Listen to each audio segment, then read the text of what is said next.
پہلے صدقات میں ایک قصہ بزرگ کا ذکر کیا کہ وہ ایک تاجر کے پاس آئے، وہ اپنا مکان بنا رہا تھا۔ کہا اس مکان پر کتنا خرچہ کرو گے؟ کہا اس مکان پر میں 2 لاکھ درہم خرچ کروں گا۔ کہا اگر 2 لاکھ درہم تم مجھ کو دے دو، میں اس کے بدلے میں جنت میں تم کو مکان لے دیتا ہوں۔ اس تاجر نے جیب سے پیسے نکالے اور اس بزرگ کے حوالے کر دیے۔ کہتے ہیں زکریا صاحب آسمان سے ایک کاغذ بغیر روشنائی کے، بغیر سیاہی کے اللہ کی طرف سے لکھا ہوا زمین پر گر گیا، جس پر لکھا ہوا تھا کہ اس بزرگ نے جو ذمہ داری لی تھی جنت لے کر دینے کی، اللہ تعالیٰ نے وہ اپنے ذمے لے لی ہے اور اس آدمی کو جنت عطا کر دی۔ جب لوگوں کو اس کا علم ہوا تو اور تاجر آئے کہ اس سے 2 لاکھ درہم یا 1 لاکھ درہم لیا تھا، ہم سے 4 لاکھ یا 2 لاکھ درہم لیا اور ہمیں جنت لے دو۔ کہنے لگے نہیں، جس کو لے کر دینی تھی لے دی۔ سب کہانیاں اور جھوٹ اور بکواس۔ کائنات میں ایک ہے جو جنت لے کر دے سکتا، وہ کون ہے؟ محمد الرسول اللہ صلی اللہ علیہ وآلہ وسلم۔ اس نے اپنے چچا سے کیا کہا تھا؟ یا عم قل لا الہ الا اللہ احاج لک بہ عند اللہ۔ اے میرے چچا، لا الہ الا اللہ پڑھ لو، کیا ملے گا؟ لا الہ الا اللہ صدق دل سے پڑھنے والے کو کیا ملے گا؟ من قال لا الہ الا اللہ دخل الجنہ۔ جو لا الہ الا اللہ پڑھے گا اس کو جنت ملے گی۔ آپ نے اپنے چچا سے کیا کہا؟ اے میرے چچا، لا الہ الا اللہ پڑھو، میں اللہ تعالیٰ سے جھگڑ کر جنت لے کر دوں گا۔ کیونکہ بنیاد موجود ہے کہ اللہ تو نے خود کہا ہے کہ لا الہ الا اللہ پڑھنے والے کے لیے جنت ہے۔ میرے چچا نے بھی لا الہ الا اللہ پڑھا ہے، زبردستی نہیں، دلیل موجود ہے۔ ورنہ قیامت کے دن ابراہیم علیہ السلام اپنے باپ کو اس حالت میں دیکھیں گے کہ فرشتوں نے زنجیروں میں جکڑا ہوا اور کھینچ رہے ہیں جہنم کی طرف۔ ابراہیم خلیل اللہ اپنے باپ کے پاس سے گزریں گے اور کہیں گے بابا، میں نے دنیا میں تجھے نہ کہا تھا ابا تو کس کی عبادت کرتا ہے؟ ما لا یسمع ولا یبصر ولا یغنی عنک شیئا۔ اے بابا، میں تجھے کہا نہیں کرتا تھا جو سن نہیں سکتے وہ عبادت کے قابل نہیں، جو دیکھ نہیں سکتے وہ عبادت کے قابل نہیں، جو تیری تکلیف دور نہیں کر سکتے وہ عبادت کے قابل نہیں۔ بابا یہ بت تھے نا مٹی کے، یہ دیکھ نہیں سکتے ہیں، لہٰذا ان کی عبادت نہیں کی جا سکتی تھی۔ یہ سن نہیں سکتے تھے، بابا ان کی عبادت نہیں کی جا سکتی تھی۔ سمیع و بصیر کی عبادت کی جائے گی، ان سے مانگا جائے گا، ان سے دعائیں کی جائیں گی۔ آج ہم بھی آزر کے طریقے پر، ان کی سنت پر چلتے ہوئے ان قبر والوں کو بلاتے ہیں۔ کوئی بدوی کو بلا رہا ہے، کوئی عبد القادر جیلانی کو بلا رہا ہے، کوئی حضرت خضر کو پکار رہا ہے، کوئی پیران پیر دستگیر کہہ رہا ہے، کوئی بہاول حق بیڑا دھک، کوئی کہہ رہا ہے اے مولا علی اے مشکل کشا میری کشتی پار لگا دینا۔ جس کی اپنی کشتی کوفے کے شہر میں چوراہے میں دریا میں ڈوبی، خارجیوں نے حضرت علی کو شہید کر ڈالا، اس سے بڑی تکلیف اور کون سی ہو سکتی ہے؟ جب حضرت علی اپنی کشتی کو کنارے نہ لگا سکے، میری اور تیری کشتی کو کنارے کیسے لگائیں گے؟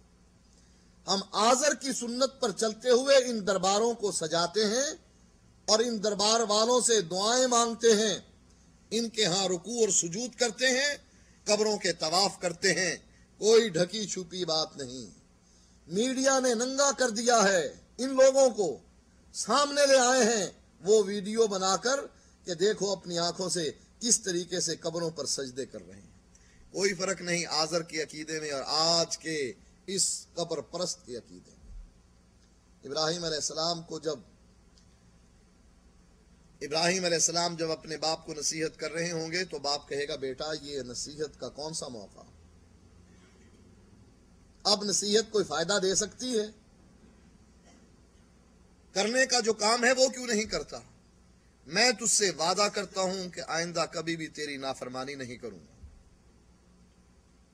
पहले इब्राहीम अलैहिस्सलाम ने जब कहा था कि बाबा मेरे पीछे आओ, मैं नबी हूं, मैं तुम्हें सिराते मुस्तकीम पर ले चलूं,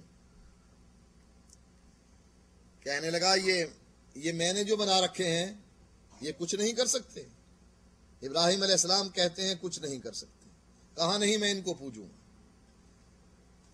उस वक्त बात नहीं मानी, लेकिन जब फंस गया कहने लगा मैं ये वादा करता हूं कि कभी भी तेरी नाफरमानी नहीं करूंगा। जा अपने रब से कोई रियायत लेकर दे सकता है तो ले दे। इब्राहीम अलैहिस्सलाम अब पहुंचे दरबार में अल्लाह के, कहने लगे या अल्लाह मैंने दुनिया में दुआ की थी और तूने मेरी दुआ को कबूल किया था। इब्राहीम वो दुआ क्या थी? अल्लाह दुआ ये थी कि मैदान महशर में लोगों के सामने मुझे जलील न करना, चुपके चुपके जो कुछ कहलवाना है कहलवा लेना, जो चीज मनवानी है मनवा लेना। जैसा कि हदीस में आता है, अल्लाह अपने जिस बंदे पर मेहरबान होगा उसके कंधे पर हाथ रखेगा, उसको अपने करीब करेगा, सरगोशियां करेगा उसके साथ। लोग ना सुने मेरे बंदे की बातों को, लोग ना सुने। दुआ करें अल्लाह ताला हमें भी ऐसा ही बना दे कि अल्लाह हमसे ऐसी सरगोशियां करके हमारे कबीरा गुनाह हमारे सामने रखकर हमसे इकरार करवाए और फिर बख्श दे, करीब करेगा।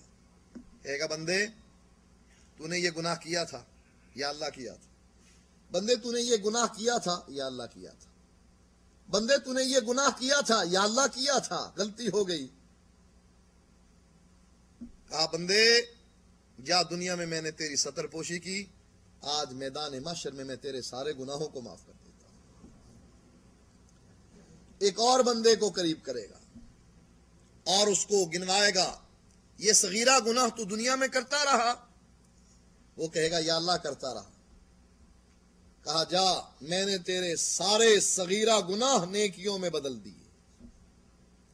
अब ये डर रहा था जब अल्लाह सगीरा गुनाह इसको गिनवा रहा था, ये खौफ ज़दा था कि ये तो सगीरा हैं, कहीं कबीरा गुनाह अल्लाह मेरे सामने ना ले आए, वरना बचाव का कोई रास्ता नहीं।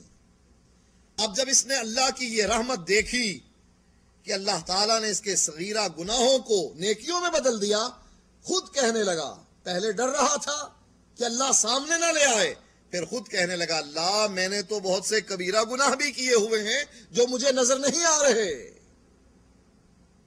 क्यों? इस उम्मीद पर कि जिस अल्लाह ने मेरे सगीरा गुनाहों को नेकियों में बदल दिया, वही अल्लाह मेरे कबीरा गुनाहों को भी नेकियों में बदल देगा। अल्लाह जब अपने बंदे की ये बात सुनता है तो हंस पड़ता है कि बंदा पहले डर रहा है, जब देखता है कि मेरे नामाए आमाल में नेकियां आ गई गुनाहों के बदले में, तो खुद बतला रहा है कि अल्लाह मेरे कबीरा गुनाह भी नेकियों में बदल दे। अल्लाह उसके कबीरा गुनाह भी नेकियों में बदल देता है। चूंकि ये रुसवाई बड़ी रुसवाई है, इसलिए इब्राहीम अलैहिस्सलाम ने दुनिया में ही रब से ये दुआ की थी कि अल्लाह मुझे मैदान महशर में रुसवा न करना, और ये दुआ कबूल हुई थी। अल्लाह की मर्जी दुआ कबूल करे या ना करे, जबरदस्ती कोई नहीं करवा सकता। हदीस में आता है नबी अकरम सल्लल्लाहु अलैहि वसल्लम ने दुआ की, या अल्लाह मुझे माँ की कब्र की जियारत की इजाजत अता फरमा। अल्लाह ताला ने इजाजत दे दी, अपने सहाबा को लेकर चले। जब माँ की कब्र पर पहुंचे, माँ याद आ गई और आंखों से आंसू बहने लगे, बेख्तियार रोने लगे। सहाबा जो इर्द गिर्द खड़े हैं वो भी अपने आका के रोने की वजह से रो रहे हैं। रोते हुए अल्लाह ताला से अल्लाह के नबी दुआ करते हैं, या अल्लाह तूने मुझे जियारत की इजाजत दी, मुझे इस बात की भी इजाजत दे दे कि मैं अपनी माँ की मगफरत की भी दुआ करूं। अल्लाह ताला ने اپنے نبی کی اس دعا کو قبول نہیں کی۔